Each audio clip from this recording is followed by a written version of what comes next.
Olá, meu nome é Ramsés Albertoni Barbosa, eu sou doutorando em Artes pelo Programa de Pós-Graduação em Artes da Universidade Federal de Juiz de Fora. Na comunicação Cinema e Repressão, A Vontade de Verdade de Jafar Panahi, irei analisar o filme Isso Não É um Filme, de 2011, do cineasta iraniano Jafar Panahi. Esse filme é uma forma de resistência ao silenciamento imposto pelo governo do Irã à sua produção artística, pois em 2009 o cineasta desagradou as autoridades do seu país ao apoiar Mir Hossein Mousavi, o candidato oposicionista na eleição presidencial. Dessa forma, Panahi foi condenado a 6 anos de prisão domiciliar e proibido de filmar por 20 anos. Panahi iniciou ele mesmo as filmagens do seu cotidiano, mas ao perceber que estava encenando para a câmera, resolveu chamar o amigo cinegrafista Mutaba Mirtamas para que ele fizesse as filmagens de sua rotina em um dia dentro do seu próprio apartamento.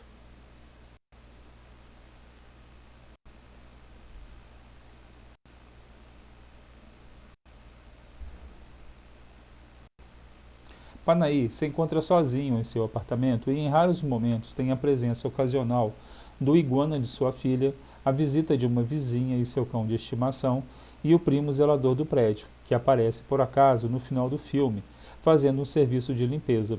Em outras cenas, o cineasta conversa ao telefone com os familiares e com a sua advogada, que luta para reverter a decisão judicial que o mantém encarcerado. Sempre inquieto, Panahi começa a leitura de um roteiro de cinema já pronto, mas ainda não adaptado, decidindo contar como seria o filme. O tapete da sala de seu apartamento se transforma numa casa perdida em um vilarejo qualquer, e o cineasta recria as personagens dessa história hipotética. Porém, a tessitura narrativa diante da câmera do amigo revela o mundo particular de um cineasta impedido de criar, o que lhe provoca momentos de euforia, depressão, alegria, angústia e dúvida. Panahi retorna em seu filme aos primórdios do primeiro cinema, especificamente ao cinema de mostração. No começo do século XX, o cinema inaugurou uma era de predominância das imagens, mas quando apareceu por volta de 1895, não possuía um código próprio e estava misturado a outras formas culturais, como os espetáculos de lanterna mágica, o teatro popular, os cartoons, as revistas ilustradas e os cartões postais. Os aparelhos que projetavam filmes apareceram como mais uma curiosidade entre as várias invenções que surgiram no final do século XIX. Esses aparelhos eram exibidos como novidade em demonstrações nos círculos de cientistas, em palestras ilustradas e nas exposições universais, ou misturados a outras formas de diversão popular, tais como circos, parques de diversões, gabinetes de curiosidades e espetáculos de variedades. Esses primeiros filmes possuem uma narratividade precária, com numerosas descontinuidades e rompem constantemente a diegese. Godreau desenvolve uma teoria que estabelece 2 modos fundamentais para a comunicação narrativa, a mostração e a narração, sendo que a mostração está ligada à encenação e apresentação de eventos dentro de cada plano, a filmagem. Já a narração está ligada à manipulação de diversos planos com o objetivo de contar uma história, a montagem.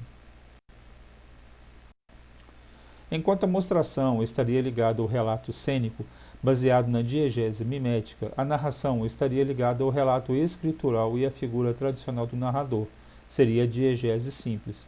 Dessa forma, os filmes do primeiro cinema estariam ligados ao regime de mostração, situação que aos poucos vai sendo movimentada em direção à narração e ao modo clássico e hegemônico de fazer cinema.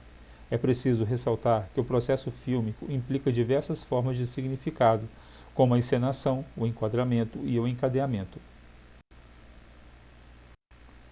A sobreposição dessas camadas é o que constrói a narratividade fílmica. No regime de mostração, o mega-narrador fílmico é a instância responsável pela manipulação de toda a materialidade significante. O narrador filmográfico é a instância que manipula o encadeamento de planos para a composição do tempo narrativo. O mostrador fílmico é a instância que controla o ponto de vista e escuta sem manipular o tempo discursivo, e o mostrador profílmico é a instância que encena. Posto isto, conjecturas que parte significativa da visibilidade concedida ao filme de Panahi decorre de sua inegável importância política, cuja prisão domiciliar, documentada pelas imagens, é uma alegoria da censura como tentativa de restrição das formas de contato com o mundo. O cineasta problematiza o que está em jogo na criação cinematográfica e na relação entre a virtualidade prevista do roteiro e a atualidade imprevisível das imagens. Panahi produziu um filme questionador, já que não se pode falar de tudo em qualquer conjuntura, pois não se tem o direito de dizer tudo, porquanto a verdade de verdade exerce poder de coerção sobre outros discursos, conforme Foucault.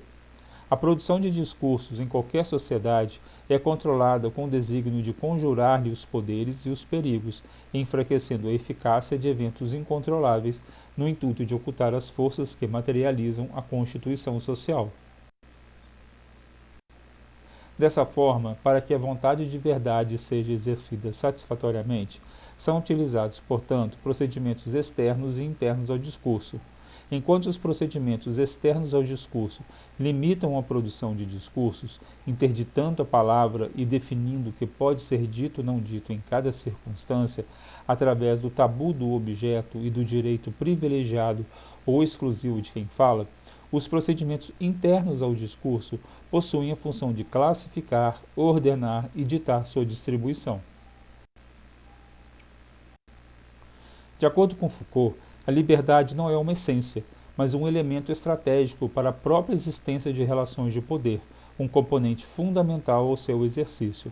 Portanto, a liberdade aparecerá como condição de existência do poder, ao mesmo tempo sua pré-condição, uma vez que é necessário que haja liberdade para que o poder se exerça, e também seu suporte permanente, uma vez que, se ela se abstraísse inteiramente do poder que sobre ela se exerce, por isso mesmo desapareceria, e deveria buscar um substituto na coerção pura e simples da violência.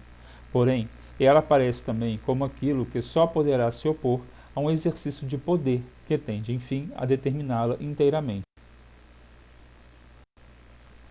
A liberdade estabelece uma relação agonística com as relações de poder.